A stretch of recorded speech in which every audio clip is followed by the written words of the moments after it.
Welcome to CTV News Your Canada. It's Friday, September 19th. We'll bring you profiles of fascinating Canadians and stories about your community. Thanks for watching. Nicole McNeil and her son Devin are back on land after a cruise vacation that at the beginning of this summer they had no idea they would be taking. It was amazing. It was unforgettable. A few weeks ago, we brought you the story of how an American couple visiting Cape Breton on the Majestic Princess met the single mother and her son who has cerebral palsy and gifted them a cruise of their own, all expenses paid. McNeil says the VIP treatment started as soon as they boarded the ship in New York City.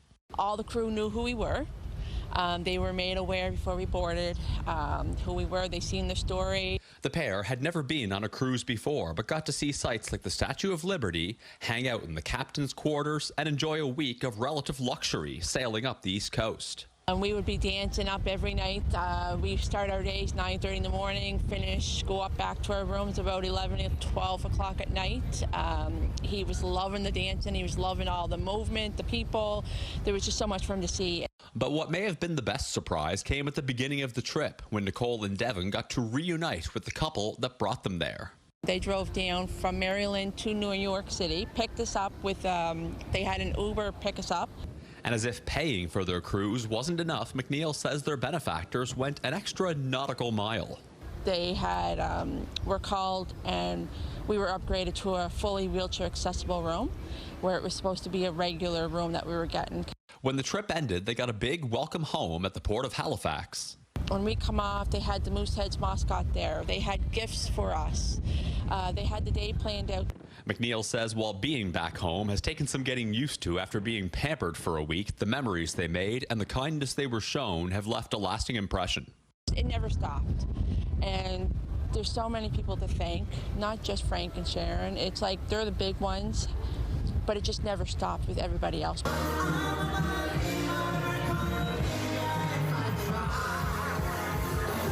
A trip to remember and an act of generosity they'll never forget. Ryan McDonald, CTV News, Sydney.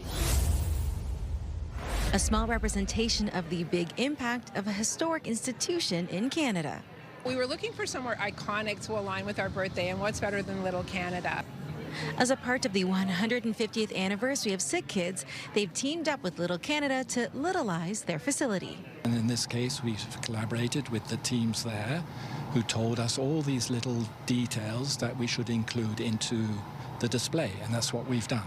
A miniature representation of the monumental impact SickKids has had on the lives of children and their families in Canada and from around the world. SickKids is different. I mean, when I first walked into SickKids for the first time, it felt different. It wasn't a typical hospital. It's unique, it's one of a kind. It feels like a community. Our mission is healthier children, a better world, not just here in Toronto or Ontario or Canada, but children everywhere. We are a beacon of hope, and this installation of Little Canada really represents that beacon of hope. In addition to the hospital itself, 7 SickKid patient ambassador scenes are included, showcasing aspects of each patient's personal story. We have so many special touches because we want the public to know that the children really drive what we do. A small way to make sure no matter who you are, what you're dealing with, or where you're from, while you're spending time at SickKids, that you feel seen and represented. The SickKids display will be here at Little Canada all the way through until January before it finds its permanent home over at the hospital. Jessica Smith, CTV News. Compared to Uber, this is much cheaper. Linda Crampf is getting her first look at a new ride. These electric vehicles now available for Ottawa community housing tenants at the launch of this car share station east of Manor Park on Thursday. I live just here. I can come and rent for an hour and just $13. And the good news is that because I live here, I get a 60% discount too. The OCH program is partnering with Communauto, and the aim is to relieve congestion on city streets and expand affordable, climate-friendly transportation. Parking requirements, when we're talking about personal vehicles, end up taking so much extremely important land space that we could be using for housing. So bringing a low-cost, low-carbon mobility strategy into our new developments makes perfect sense. This innovative program allows tenants access to these electric vehicles, and they can use them for anything, to commute to work, to doctor's appointments, and even the grocery store, all while reducing the cost and carbon footprint of transportation. People want to be able to maximize their mobility options. Residents have a cheaper option that they might be able to just spend a couple $100s a year so that they can go and do groceries rather than literally thousands of dollars a year maintaining a car. The car sharing program is supported by a $250,000 investment from the RBC Foundation. Say for tomorrow from 2:30 to 3:30. These EVs can be booked up to 30 days in advance. Users of the car share program can opt for a monthly membership, or for lighter users, they can pay per trip. The sign up is all done online via communato.ca. That allows you access to our app, which you use to both unlock the vehicles, find the vehicles, and plan your routes. Giving nearby residents more options to get around in their day-to-day lives. This makes it so, affordable for all. So I think it's a fantastic idea. Kimberly Fowler, CTV News. Today's announcement means 150 more jobs for our region, which is a great news for the local economy, but it's also boosting the province's energy supply chain. We can't wait to see the progress on this state-of-the-art facility. Thank you. Construction officially breaking ground on Northern Transformer's new Innisfil project Thursday morning, one that is expected to bring more modernized power to our region as the 17,000 square meter facility will be purpose-built to manufacture and test transformers up to 750 MVA and 500 kV. Which Northern Transformer says is critical to support more large-scale industrial projects closer to home. The longtime transformer manufacturer currently operates out of its Vaughan facility, where it employs nearly 150 workers. This expansion in Innisfil will bring 151 new jobs to the region. We want to welcome more businesses like Northern Transformer. We'd like you to come and invest in the town of Innisfil and in our future, because we need to make manufacturing Canadian again. The 9th Line site, also an ideal location for NTC's $200 million facility with its proximity to Highway 400 and the rail network. Also, the proximity to Georgian College, the cost of living being more affordable in the area, we believe will attract more people here and we'll be able to grow the business. The province, also a strong supporter of the project, confirming an additional $10.5 million in funding. When you see a product that is not made here in Ontario, that can be made in Ontario, we're all about supporting companies who want to reshore products from around the world, especially from the United States. It's been a vision, as long as I can remember, of Innisfil Council to create an employment area that would attract good-paying jobs right here in the town of Innisfil, and finally, it's coming to fruition. The facility is expected to be completed by 2028. Now, Ontario Minister Stephen Lecce, the Minister of Energy and Mines, was also on hand earlier today, and I asked him what the province is doing to ensure that its infrastructure is more resistant to significant weather events such as the ice storm that we experienced this past year. And he said that the province must continue investing in Ontario power projects such as this one. So we have to keep investing. And I think the fact that we are expanding domestic transmitters to build the infrastructure, that we don't have to buy it from the U.S. anymore. We could buy it right here in Simcoe. It's a good story for resilience. It's a good story for reliability. It's a good story for jobs in this country. And Minister Lecce credited Hydro One for their proactivity, but said it still took too long for some families to get their power back. Reporting live, I'm Mike Lang. It's back to business for members of KW's Woodworking and Crafts Centre. The group was displaced from their Ottawa Street location because the city of Kitchener needed the land. That building was expropriated and we were forced to move. They're going to naturalize Snyder's Creek, and our building was very close. The move to Autonomy Drive in Kitchener proving to be a good thing. I'm glad that we've gone into a very much expanded space.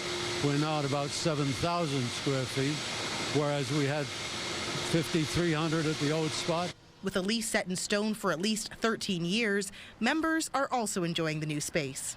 We just got here about 4 weeks now, I think, and I never thought it was going to be like this. This is beautiful.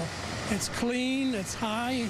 To get more people involved, the volunteer-run group is planning an open house this weekend. There will be tours, refreshments, and an opportunity for members to sell their work. Like any event they host, all proceeds going to a good cause. Last year we were able to raise $12,000, which went to various charities in the community. None of our product sales goes back to the club. Regardless of age or experience, anyone is welcome. I'm 93. We have 3 members in the 90s, but we have lots of new retirees, which are obviously much younger than I am. This young woodworker is still in her first week of trying out the craft. I came in knowing absolute zero, nothing. I don't even know what the bandsaw, what the safety procedures, nothing. But under the guidance of volunteers, she's already made some cool creations. If you were to add up the experience of all the people in the shop, you'll have over 100 years experience, and you have access to all of it. Coming for guidance and community. This is like a family here. It's, I would say 50% social, 50% work. You like to come in, you talk to the people, have coffee break with them, and you still get your work done, but you take your time doing it. We all come in with a smile, and hopefully we leave with a smile too. Kara Smapp, CTV News, Kitchener. It's just a matter of getting it cleared. Back in July, CTV News showed you the blocked-off water flow beneath a legacy bridge on Peche Island. Howard Weeks, a leading advocate for the island, feels Peche is being choked and wants the canal cleared. He organized a meeting earlier this week with major stakeholders like the city and IRCA. I wanted them basically to understand, and I think they do, that the island needs to be replenished. The island is designated as a park, but many, like Weeks, are concerned about the natural side. If we were to fully naturalize the park, that would limit the amount of people that could go into the park and have activities on the park, which I think might be an error in this case. What we need to do is have people appreciate the park. In order to do that, Weeks feels that the wildlife and vegetation on the island needs to be addressed. There was a suggestion from a couple of the experts that we could do something very, very simple. A cost of $150,000 was thrown out as a solution to clear out the canal. Now, to fully avoid the canal from blocking again, which it has done throughout the years according to IRCA, a rock wall would need to be created to divert the flow of material. So the cost of this diversion rock wall is $250,000. Add to that $150,000 to open up the canal, and that's a total of $400,000 to fix the island. If that's the will of the city and the people. The city can, through IRCA, apply for grants from the provincial and federal level, and that's one way of obtaining the money. IRCA CEO Tim Burney says what's happening on the island is part of a correction to the natural system of the island that was disrupted over 100 years ago. Remediation would have to account for endangered species, marine environment, and more. Credit goes to those, the general public raising the alert and raising their concern. And, we all collectively need to react to that and respond accordingly. Weeks is hoping to bring the issue to council in the near future. Bob Belichico, CTV News. Catholic Central High School, or as it's more commonly known, CCH, is turning 75. Long considered the hub of Catholic education in London, CCH is known to be an academic and athletic powerhouse. It is a reputation that will be celebrated during multiple events for current and former students and staff this Saturday. First up, a noon-hour church service, followed by an open house at the school from 1 until 3. It will feature not only tours, but a chance to relive the past. There's going to be tons of archival footage, photography. We're going to have videos constantly being played in the background with that archival footage. Many of those memories will touch on school milestones, academic achievements, famous alumni, sports dominance, music, and faith visits. Our choir traveled to Rome and sang in a personal audience with the Pope twice. We put on major school productions. But the memories extend beyond the campus. Through the decades, CCH students have raised funds and volunteered to help London. It's usually CCH that you're going to see on the front lines as far as contribution, as far as just achievements in general. It's just such a wonderful spirit that the school has and the attitude it has. The reunion will conclude with evening social events off campus. In London, Sean Irvin, CTV News. Bonne Espérance is a postcard pretty small fishing village that hit the jackpot. And marking a first in its history, Lotto Quebec chartered a small plane and invited journalists, big checks in hand. Just about all of the village's 500 souls gathered to celebrate the $50 million win. Congratulations. Au nom de Québec, il me fait vraiment plaisir de vous remettre ce chèque de 50 millions de dollars. Félicitations. A moment, as the mayor said, that will mark the history of Bonne-Espérance. In a million years did I ever even dream of coming here and doing this. This is fantastic.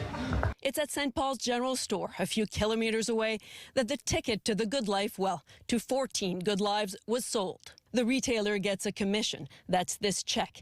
And Della Spingle, who owns the store with her husband, is also among winners. Oh, there was lots of screaming and yelling and yahoo. The group organized by the General Store has been together for nearly 20 years, winning very little over the years. And so there was a lot of disbelief when a chain of calls started to reach the winners. And as one might expect, news spread fast. I was just completely frozen. I was shaking. I said, this can't be real. This is not real. You know, like, I can't believe this is happening. It was so weird. The winners began to gather at the General Store. Between 14 of you, you won $50 million. Oh my God! It's 3.5 million each. That's Carolyn Sims with 11 children to spoil, who still can't believe there's a check to her name that size. I couldn't believe it, and I still can't. It's hard to imagine. It's emotional. It changes your life. Then there's Loretta Cabot-Griffin. They retired from the fish plant.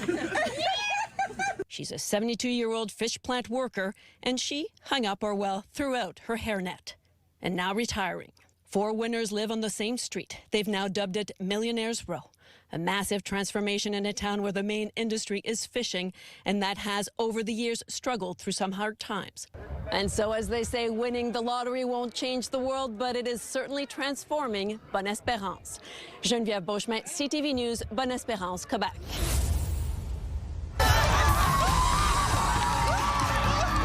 Oh no, this is too good to be true.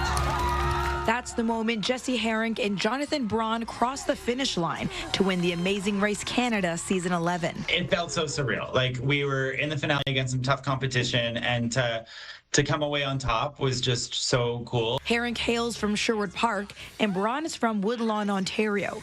The season started off in Edmonton, where last season's winners were crowned. All right, everyone, good luck. It was such a great advantage in that first leg because we had to be driving around, and to know how to get onto the Anthony Henday and get around Edmonton was a really key point. Edmonton viewers may have recognized these familiar faces in the race. I'm known as Superfan Magoo of the Edmonton Oilers. I'm the guy who pumps up the team and the fans. Heading into the final episode, Blair and Skylene, also known as Superfan Magoo and Nippy, were in first place. They ended up in 4th. I had all sorts of different emotions. I was mad, I was sad, I was heartbroken. Even though we didn't win first, to us, we were still champions. The teams crossed 24 cities in 5 provinces and 1 territory, but participating in Edmonton was special. As we were rappelling down, he was rappelling down, and there was like fans standing to the side, and they were yelling, Magoo! The winners, who now live in BC, took home 2 brand new cars, a trip around the world, and a $250,000 cash prize. It's not buying us a house, maybe a nice cardboard box somewhere, but it is definitely just giving that ability to kind of take a breath and figure out what's next. Miriam Valdez-Carletti, CTV News, Edmonton. It's taken 2 years of hard work to research their find. Andre Mueller is a master's student at McGill University studying paleontology. He and the team from the university made a big discovery in 2023, finding a fossil of what they thought might be the back wing of a dragonfly. I remember I was jumping up and down for about a couple days after that find. It's like, oh my gosh, this is the best find ever, and I'm just fully geeking out. But Yeah, definitely morale was high that year, I'll say that. Mueller headed the research project to identify the species of the prehistoric insect. I set out going through basically every paper on dragonflies from this period in the world. Old Russian papers, like trying to translate everything I can. And no, this thing was completely different. No anatomy was like it. Not only was it a new species, it's the first dragonfly found in all of Canada. Their research study was recently published in the Canadian Journal of Earth Sciences. And the team got to name their dragonfly and chose to name it after a University of Alberta scientist and entomologist. So we named the dragonfly Cordoaladensa acorni. Cordoaladensa meaning densely winged cordelid, which is the kind of dragonfly it's related to, and acorni after John Acorn. Mueller says the big dinosaurs like T-Rex get all the attention, but he says it's the smaller creatures and plants that help scientists develop a better understanding of what the prehistoric ecosystem looked like. The team from McGill returned to Dinosaur Provincial Park this last season and to the exact same spot where they found the dragonfly fossil, in the hopes of finding more leaf fossils and insect fossils. Kevin Fleming, CTV News, Drumheller. Before we indulge in what Julie Gauthier has been doing with her collection of menus from remarkable meals, It's a souvenir of sorts. let's begin this story with 3 informational appetizers. First, Julie's a foodie. I just really missed the, big Italian sandwiches. So she launched the popular Hero Sandwich pop-ups, despite having 0 experience. Even before the doors opened, there was a line up around the block. Appetizer 2. Julie actually has a high-stress career in communications. So I was juggling both the pop-ups and the day job with the government, so. So no wonder you couldn't sleep. Exactly. Appetizer 3. Julie suffers from nighttime anxiety and turned to sleep podcasts for help. I almost right away thought, this is what I want to do. You see, Julie's fellow foodie friends had always said she had a soothing voice, but she wanted to do something different from the usual guided meditations. And one night I was reading a menu and it just hit me. I was like, this is it. Which brings us to our main course, her podcast, Pepperoni Pizza Dreams. Basil, cherry tomatoes, cremini mushrooms. As calm as she can, Julie records herself reading a complete menu from her collection, from entrees to addendums. 18% gratuity added to groups of 6 or more, those little things. So far, she's released almost 40 episodes, featuring restaurants from more than a dozen cities across Canada and around the world. When I tell people, I read menus to put people to sleep, they're like, that's crazy. And I'm like, I know, but it works. Julie's audience is global, and her accolades international, including a mention on The Guardian's list of best podcasts. But the most rewarding recognition is from the listeners who say they fell asleep in the first 5 minutes. Which is, hilarious because there's so many hours that go into this, but that is the point at the end of the day. Which brings us to dessert. The podcast's become so successful, Julie's quit her day job, is hoping to turn the pop-up into a real restaurant, and discovered you don't need to fall asleep to realize your sweetest dreams. It feels great. I mean, as cheesy as it sounds, just do it. Adam Sawatsky, CTV News, Victoria.